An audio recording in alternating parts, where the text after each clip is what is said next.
Marie l'évoquait, il y a vraiment un triple intérêt à épandre des bouts de stations d'épuration.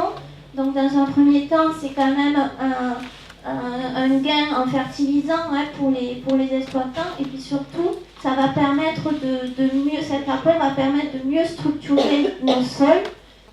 Et on sait très bien maintenant que la santé d'un sol est importante. Plus il y a une vie microbienne active, plus il va pouvoir mieux répondre et mieux être adapté et répondre aux agressions extérieures, comme de fortes pluviosités par exemple, ou des périodes de fort stress hydrique. Donc, et ce d'autant plus en Languedoc-Roussillon, où on a quand même des sols qui sont assez peu pourvus justement en matière organique. Donc voilà pour l'intérêt agronomique. Écologique, des pratiques anciennes, inutile d'y revenir aussi. Et quant économique, même si ce n'est pas systématique, la plupart du temps, et notamment pour la filière dite des boues liquides, ça reste la solution la moins onéreuse pour les communes.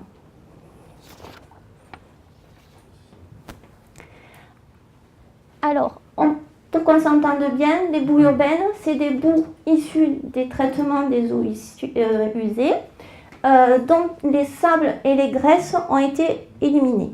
Les trois grands piliers et principes de l'épandage, c'est l'innocuité, l'efficacité agronomique et la traçabilité. Alors, on distingue rapidement trois grandes classes de boues qui sont épandues sur nos sols agricoles. Alors, selon la littérature, les fourchettes concernant les taux de cécité pour qualifier les boues évoluent plus ou moins, sont plus ou moins larges, mais quand même, on distingue, on est sûr d'être en présence de boues liquides jusqu'à un taux de 10%, parce qu'au-delà, de toute façon, les moyens d'épandage, les pompes ne peuvent plus aspirer au-delà de ce taux les boues, les tonalisiers par exemple. Donc ça concerne les boues de lagunes, les boues issues de silos de stockage. Ensuite, la deuxième grande classe de boues, c'est les boues pâteuses, issues des filières de traitement qui ont des systèmes de lits plantés de roseaux, des filières macrophytes. Voilà, donc les boues pâteuses. Et enfin, ça concerne souvent les petites collectivités, les boues issues de lits de séchage. Voilà. Alors, je vais vous présenter quelques chiffres qui ne sont que des chiffres théoriques, qui sont après affinés justement par les bureaux d'études avec les communes qui s'engagent à faire des plans d'épandage. Mais il faut avoir en tête qu'une station de 1000 équivalents habitants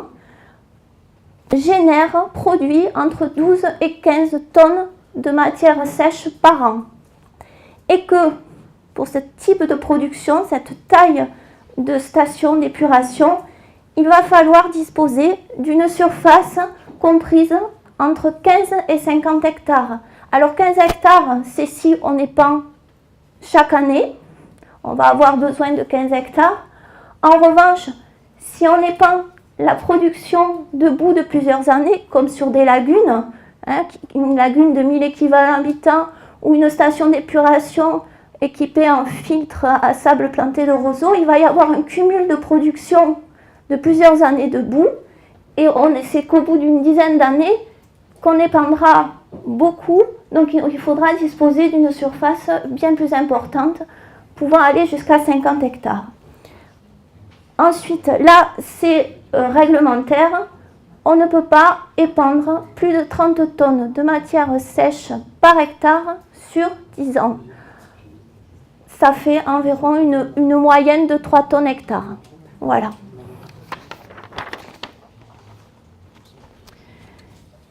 Donc, quand on réalise un plan d'épandage, c'est le producteur donc, de boue qui va être responsable de l'organisation et de l'encadrement de l'ensemble de la filière jusqu'à la parcelle.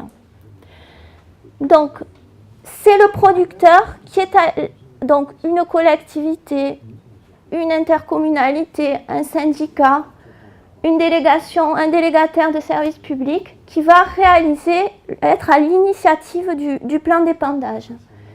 Donc c'est lui qui va organiser les épandages. C'est également lui qui va en assurer, qui va être responsable du suivi de ces épandages et qui va devoir rédiger l'accord, une convention qui va le lier à l'utilisateur de boue. En revanche, l'utilisateur, nos exploitants, eux, s'engagent à communiquer au producteur l'ensemble des données dont aura besoin le bureau d'études pour réaliser l'étude. Une période de semis, les rotations culturales sur sa parcelle, voir s'il fertilise autrement en plus des boues. Voilà, donc il se doit de communiquer toutes ces informations au producteur. Obligation d'enregistrer aussi sa fertile, notamment dans les zones vulnérables, et de prévoir sa fertilisation également.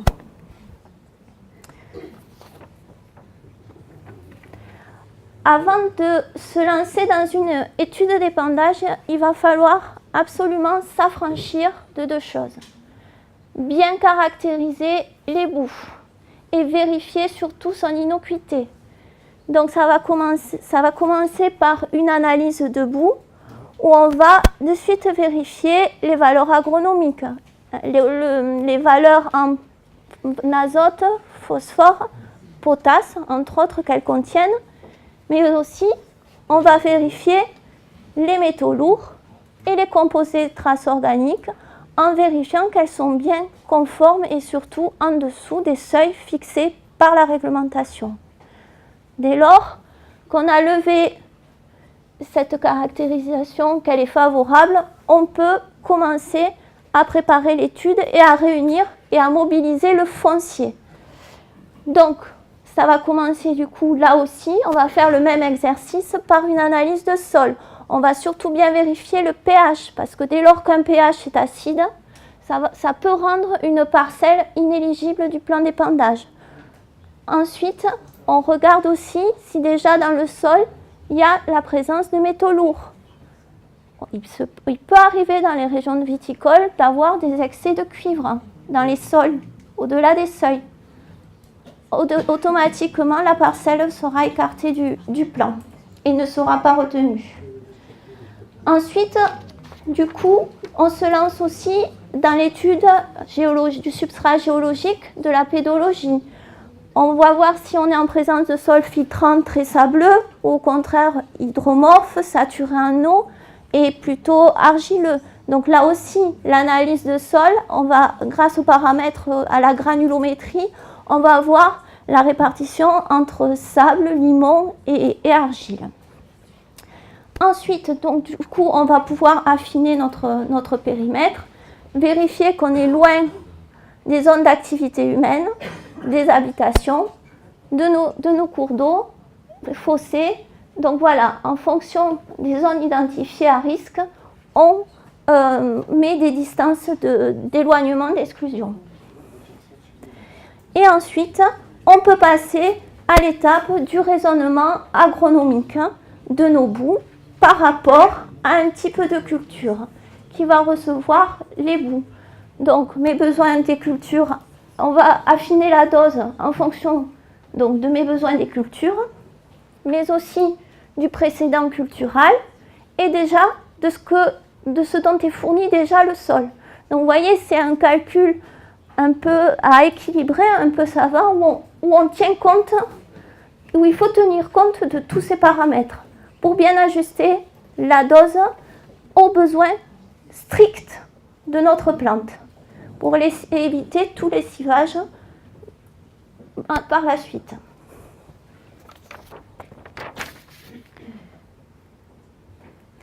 Alors, ensuite, on définit également la fréquence de retour sur nos parcelles.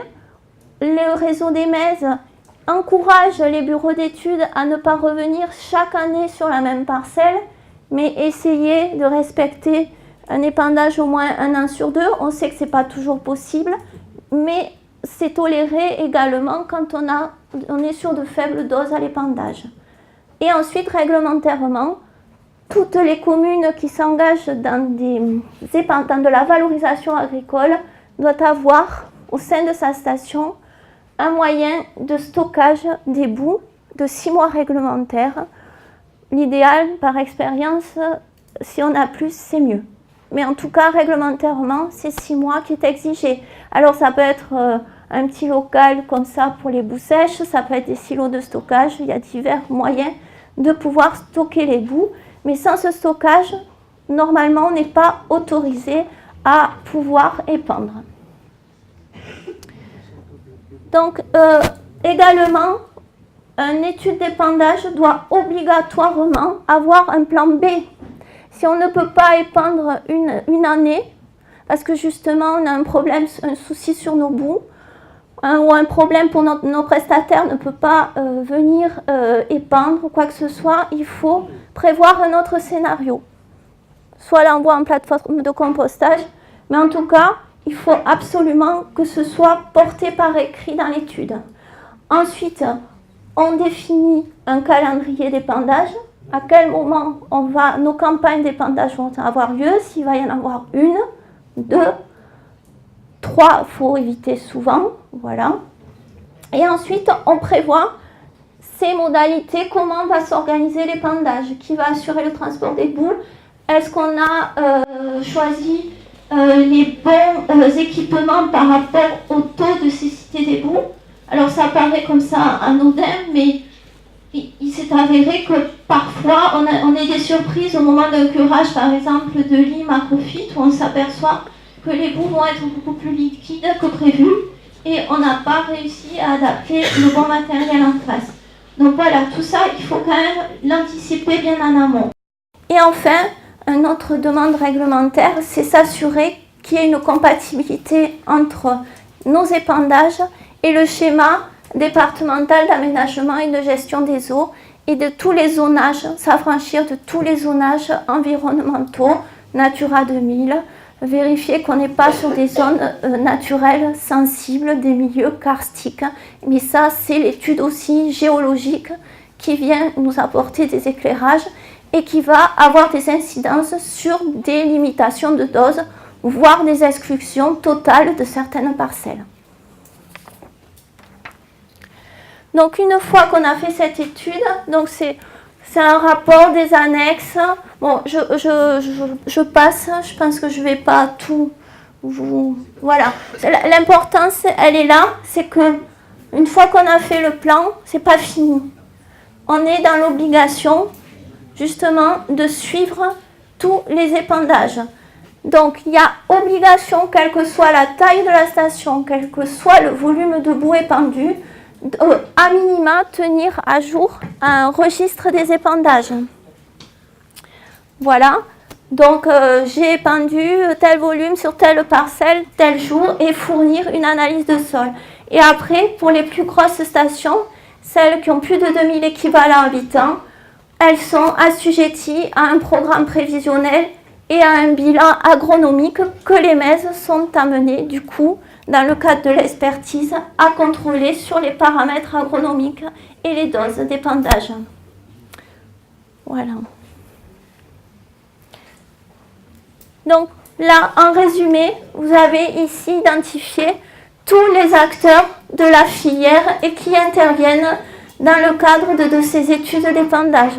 Du pétitionnaire, le maître d'ouvrage, de la commune, à passant, donc qui est, je le rappelle, responsable de son déchet jusqu'à la parcelle.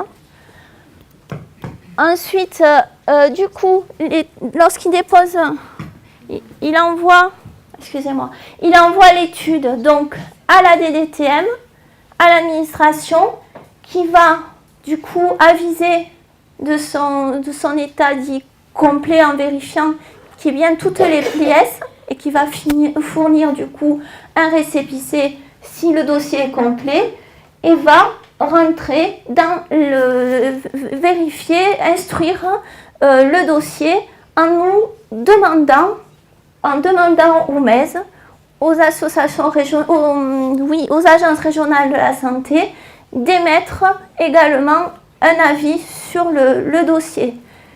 Cet avis MES va être du coup renvoyé à la préfecture, ça Marie l'a évoqué, mais également à l'agence de l'eau, et ça aura une incidence sur le calcul de la prime d'épuration. Donc l'agence de l'eau dans la filière est un acteur aussi qui vient aider et appuyer les études d'épandage. Bon, on l'a vu là à 30% dans le cas du 11e programme. Et ensuite, donc aussi on travaille en tout cas dans l'autre en étroite collaboration avec les services du SATES qui, dès lors de visites sur les stations, voient qu'il y a un enjeu sur le traitement des boues avec des possibilités d'épandage, nous communiquent les informations.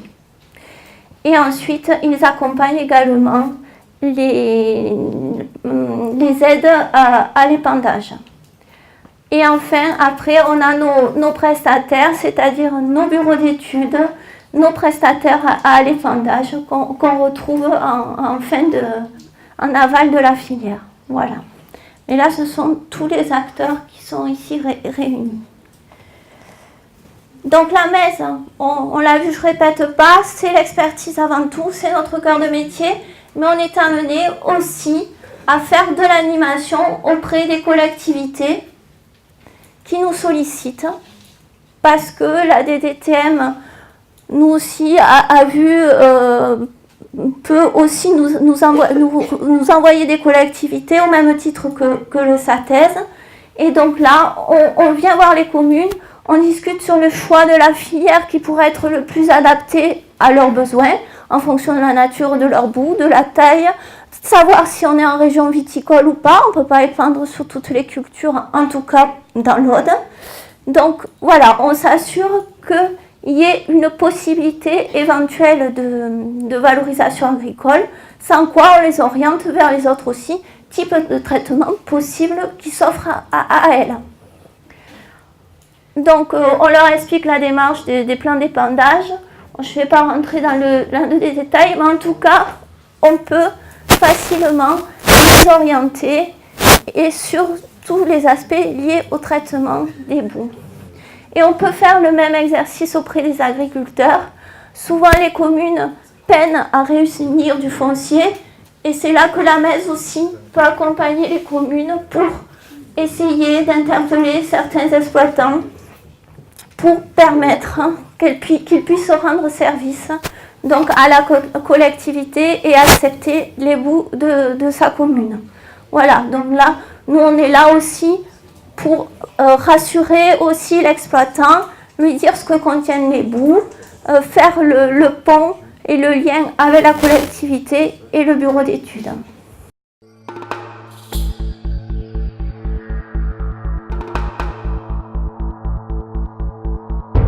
Donc maintenant, on va passer aux choses sérieuses, la réglementation.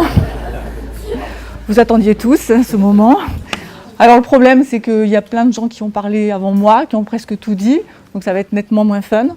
En plus, comme c'est de la réglementation, moi, j'ai pas le droit à mettre une citation littéraire avant, donc voilà. Donc, pour répondre à monsieur sur la traçabilité, etc., les épandages de boue sont encadrés par une réglementation. Pourquoi ? Donc, pour préserver la santé publique, alors déjà protéger l'agriculteur, parce que c'est quand même lui qui accepte les boues sur ses parcelles. Les consommateurs des produits qui sont produits par l'agriculteur, donc on en revient à ce que vous disiez. Et puis en garantissant la totale innocuité des épandages, parce qu'il y a aussi le prestataire qui met en œuvre les épandages. Alors, préserver le milieu environnant, Stéphanie l'a dit, puisqu'elle a cité déjà tous les milieux aquatiques, les milieux naturels. Et bien sûr, comme l'a dit Marie, protéger le sol, qui est le premier au contact des boues. Et bien sûr, les riverains des épandages. Et vérifier l'intérêt agronomique de l'épandage, parce que, comme on l'a dit depuis le début, là, on n'est pas là à mettre des boues comme un dépôt sur un champ. On est là parce que les boues, en fait, elles servent d'engrais et d'apport de matière organique. Il faut les considérer comme ça. Déjà, quand on les considère comme ça, on ne les voit pas tout à fait de la même façon. Donc on rejoint tout ce qu'a dit la messe, parce que si c'est un engrais, l'engrais il faut qu'il soit, qu'il corresponde à la culture en place, à ce qu'attend l'agriculteur, à ce qu'il prévoit comme production. Donc c'est tout le travail que font les MES. D'ailleurs, donc pour compléter ce qui a été dit ce matin, vous aurez compris qu'on travaille en partenariat. Donc on a un binôme Stéphanie et moi pour l'Aude. Donc il y a un bureau d'études ce matin qui m'a dit c'est un binôme, je ne sais plus quel mot, très sérieux. Enfin je lui ai dit ça voulait dire très tatillon sans doute.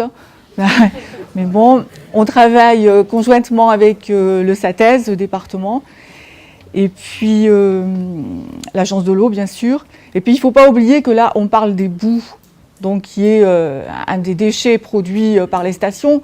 Mais avant les boues, il y a la station. Et donc les stations, elles ont aussi un rejet eau. Et le rejet eau est aussi suivi par l'administration, puisque là on parle que de la partie gestion des boues.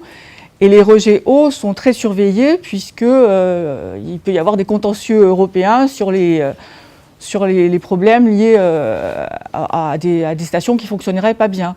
Donc là vous avez Madame Valade qui se cache, mais c'est Madame Station du département de l'Aude qui connaît toutes les stations et qui suit tous les rejets. Alors les textes réglementaires. Alors vous voyez la réglementation, même si elle n'existait pas sans doute au temps de Victor Hugo, elle est quand même, elle commence à avoir quelques années puisqu'elle est issue d'une directive de 1986. Voilà. Et donc c'est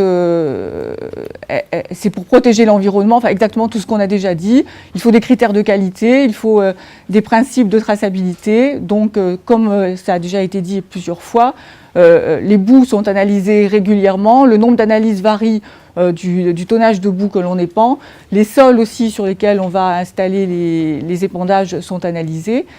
Et donc cette directive, elle a été traduite en droit français, alors au départ par un décret de 1997 qui après a été codifié dans le Code de l'environnement.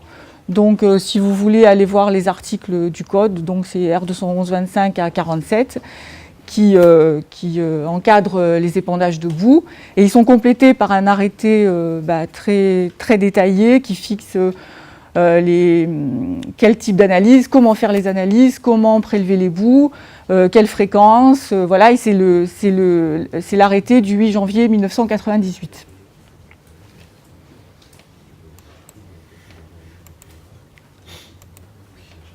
Alors, comme ça a déjà été dit, ce texte réglementaire donc introduit le principe que les boues que l'on épand, ce sont des déchets. Donc, un déchet, comme aussi ça a déjà été dit, le producteur de boue en est responsable jusqu'à sa totale élimination. C'est-à-dire que le producteur de boue, c'est-à-dire la collectivité propriétaire de la station, doit tout faire pour que ces boues épandues, l'épandage se passe bien dans de bonnes conditions.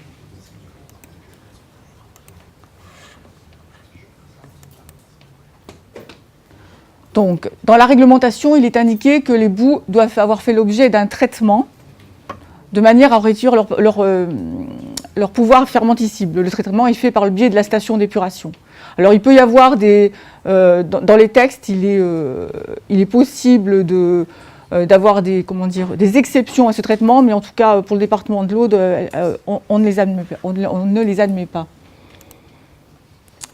Alors, les possibilités de mélange sont limitées. Puisque vous pouvez avoir deux petites stations, et dire je vais faire qu'un plan d'épandage au lieu d'en faire deux. Donc la réglementation aussi, la réglementation dit que c'est pas admis, mais qu'il peut y avoir des exceptions données par le préfet. Donc dans le département, on a un plan d'épandage avec deux origines de stations, ce sont des petites stations. Parce que par exemple, quand vous avez vu les statistiques présentées tout à l'heure, vous avez bien vu la différence entre l'Hérault et l'Aude, où nos quantités de boue épandue sont faibles et tout, parce qu'en fait, on a une multitude de petites stations. On a plus de 400 communes, avec parfois des communes qui ont plusieurs stations, puisque c'est un territoire très rural avec des hameaux. Et à part la frange littorale dont vous avez parlé, où là, il y a les grosses stations où les boues vont généralement en plateforme de compostage, on a affaire à des stations de moins de 2000 équivalents habitants et parfois de moins de 200 équivalents habitants, où le problème de boue se pose quand même, puisque qui dit station dit production de boue.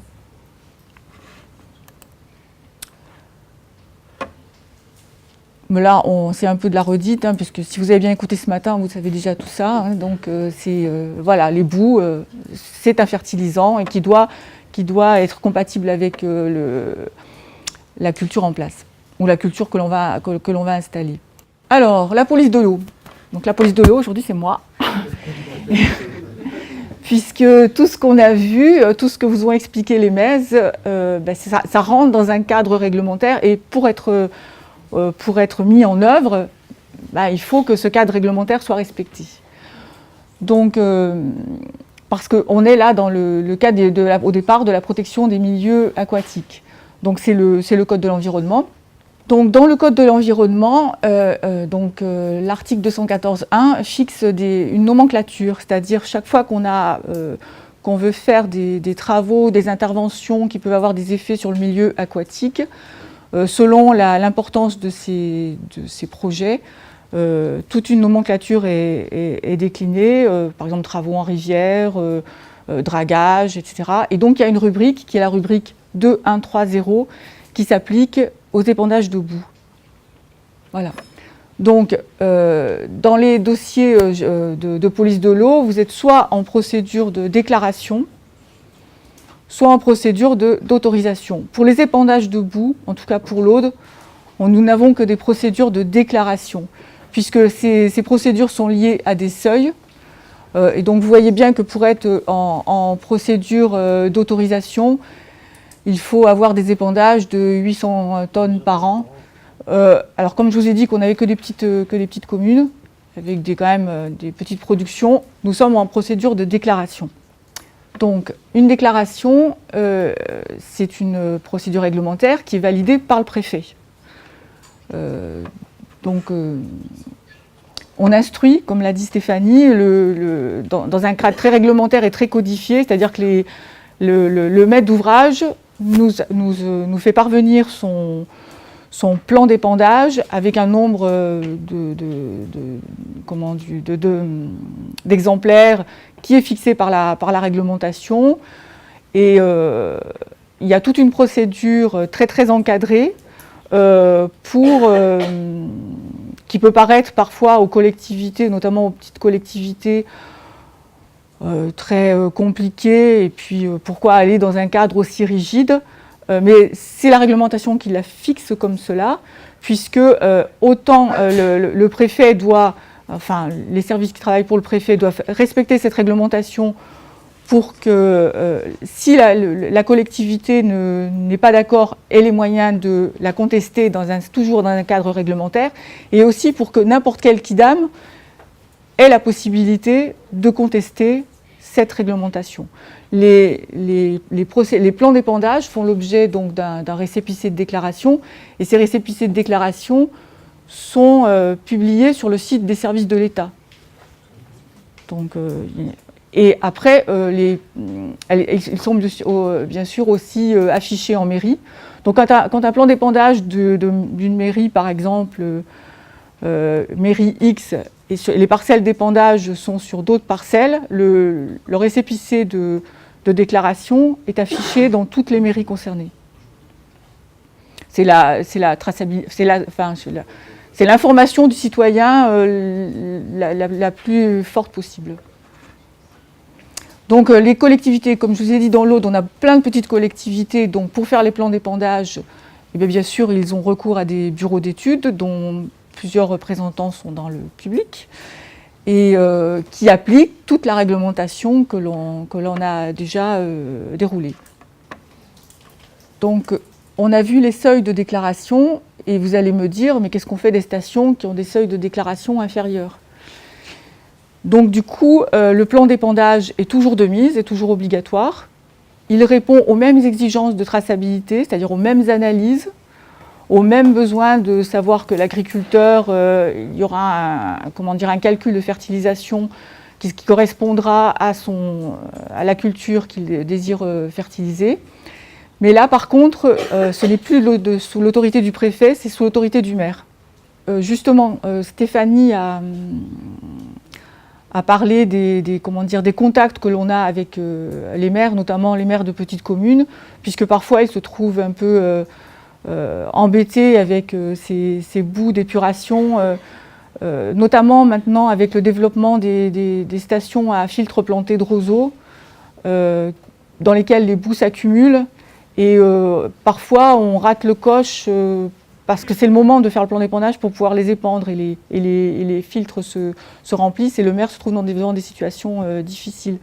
Donc la Mèze, et avec quand même l'apport de la DDT un peu, essaye d'aider ces petites communes pour que tout se passe bien. Et il faut savoir, pour parler de la traçabilité, c'est qu'il y a il y a quelques années encore, on était très, très intéressé par le rejet eau, mais moins par la production de boue. Et il y a des communes dans lesquelles des curages et des épandages ont dû être faits de manière très très rapide, puisque ça n'avait pas été anticipé. En ce qui concerne l'autre, je voulais dire aussi, c'est que donc nous avons des secteurs très éloignés des plateformes de compostage, avec des distances, s'il fallait amener les boues à une plateforme de compostage, il pourrait y en avoir pour plus de 100 km, et ça doit être pris en compte, notamment aussi par rapport à la pollution. C'est pour ça qu'on essaye dans ces secteurs-là de développer l'épandage, d'autant plus qu'il y a plein de terres agricoles. Voilà.